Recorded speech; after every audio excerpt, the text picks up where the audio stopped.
Bienvenue à la formation des disciples. Donc, comme j'aime à le dire, prenons ensemble nos Bibles afin d'étudier la parole de Dieu.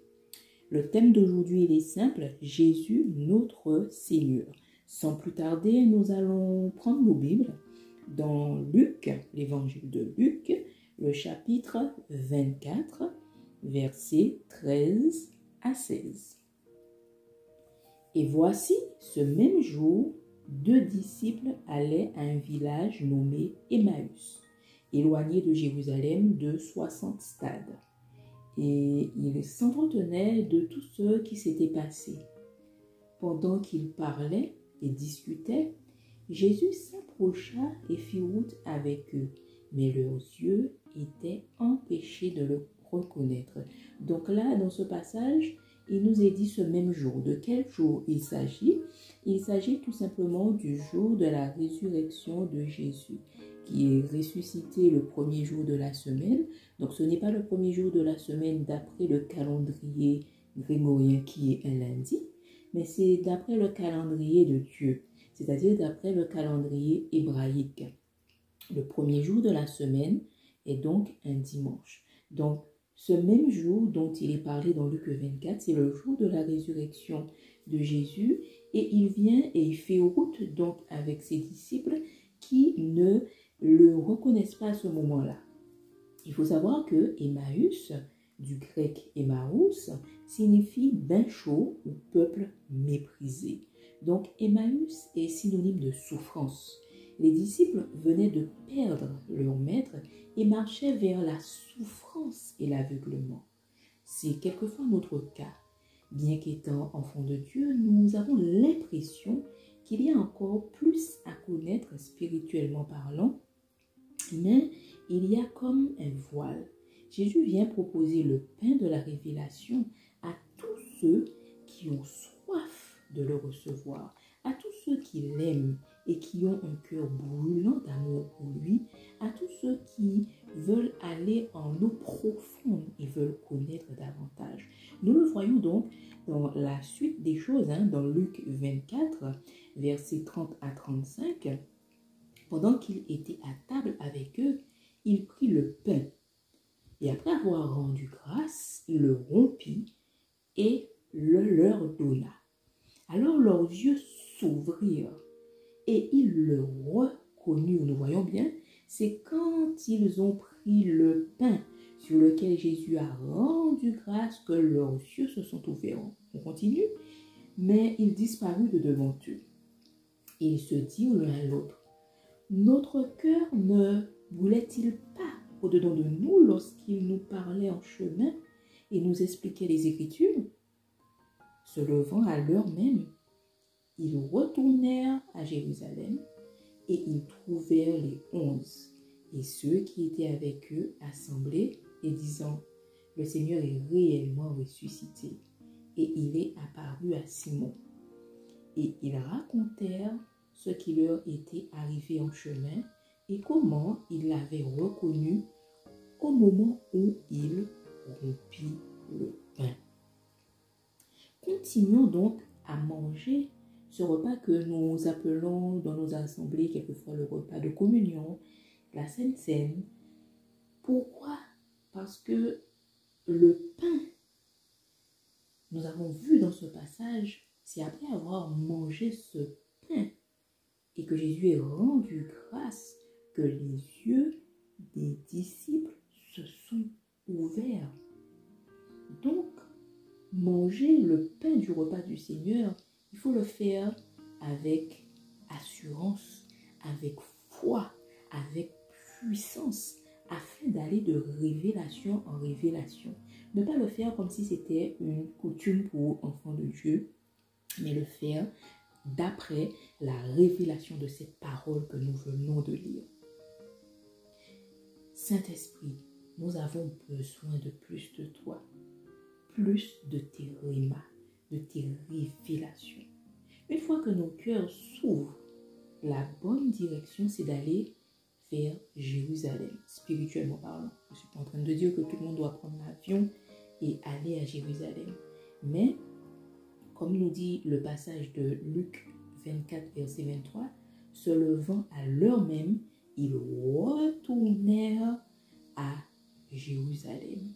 Donc, nous devons aller dans la direction de Jérusalem afin d'y laisser notre témoignage, mais également afin de comprendre ce que Dieu attend de nous et ce qu'il a prévu pour nous.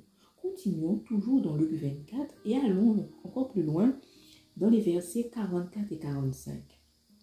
Puis, il leur dit, « C'est là ce que je vous disais lorsque j'étais encore avec vous, qu'il fallait que s'accomplisse tout ce qui est écrit de moi dans la loi de Moïse, dans les prophètes et dans les psaumes. » Alors il leur ouvrit l'esprit afin qu'ils comprissent les Écritures. Donc, on va, dans ce passage, c'est puissant. On va de révélation en révélation. Premièrement, ils mangent le pain sur lequel Jésus a rendu grâce. Et là, leurs yeux sont en train de s'ouvrir. Et là, ils retournent vers Jérusalem. Et là, ils ont une autre révélation. Jésus qui leur fait comprendre que, voilà, que tout ce qui est écrit actuellement dans Moïse, dans le livre des prophètes, dans les psaumes, c'était là pour les amener vers Jésus. Et là, il a ouvert leur esprit. Jésus est en train de nous livrer un secret en nous disant que nous allons retrouver donc sa personne dans la loi de Moïse que nous retrouvons dans nos Bibles en partant dans la Nouvelle Alliance, dans l'Ancienne Alliance plutôt. Les livres de Moïse, il y en a 5. C'est la Genèse, c'est Exode, c'est Lévitique, c'est Nombre et c'est Deutéronome. Le passage nous dit aussi que il fallait que s'accomplisse tout ce qui est écrit de moi dans la loi de Moïse, mais aussi dans les prophètes. Donc nous avons tous les livres des prophètes et les psaumes. Donc si quelqu'un vient pour nous dire de ne pas lire l'Ancien Testament, il faut que nous brandissons nos Bibles dans Luc 24, 44 à 45 pour dire à cette personne, mais Jésus lui-même a mentionné les livres de Moïse, des prophètes et des psaumes. Ces livres-là, ils sont où? Dans l'Ancien Testament. Donc, brandissons nos Bibles avec ce passage puissant et révélateur. Préparons-nous donc à être bouleversés, car je déclare qu'au nom de Jésus-Christ, que tous ceux qui ont à cœur de connaître Dieu et de ne vivre que pour lui, dans l'attente du retour de Jésus-Christ, leurs yeux s'ouvriront et leur esprit s'ouvriront au nom de Jésus par le Saint-Esprit, afin de comprendre les Écritures tout comme Jésus l'a fait pour ses disciples. Que tout voile ancestraux tombe au nom de Jésus-Christ de Nazareth. Amen. Et que nos yeux s'ouvrent afin que nous puissions avoir la révélation de notre Seigneur Jésus-Christ, celui qui règne sur nous.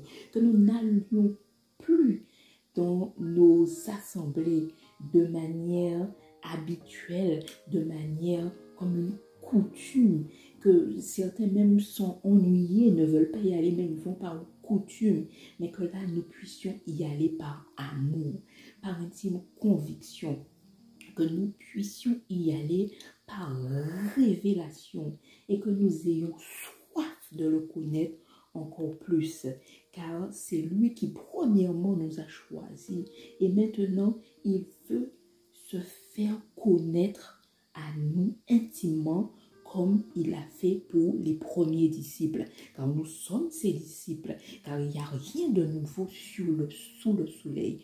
Dieu veut que nous puissions connaître notre Jésus, notre ami, notre frère.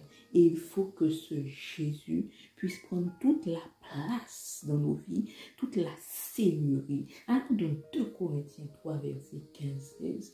Jusqu'à ce jour, quand on lit Moïse, un voile est jeté sur leur cœur, mais lorsque les cœurs se convertissent au Seigneur, le voile est ôter. Oh, le Seigneur, c'est l'Esprit. Et là où est l'Esprit du Seigneur, là est la liberté. Nous tous qui le visage découvert, contemplant comme dans un miroir la gloire du Seigneur, nous sommes transformés en la même image, de gloire en gloire, comme par le Seigneur l'Esprit. Jésus est-il véritablement le Seigneur de notre vie? Si nous voulons avoir de l'autorité, afin de manifester le royaume de Dieu avec puissance, il nous faudra apprendre à dépendre de l'autorité de Jésus. Pour avoir de l'autorité, quel que soit le domaine, autorité en tant que parent, autorité dans le travail si nous sommes des patrons, des chefs d'entreprise, autorité si nous sommes dans notre foyer en tant que père, etc. Quel que soit le domaine où nous voulons avoir de l'autorité, pour pouvoir avoir de l'autorité, il faut se soumettre à l'autorité.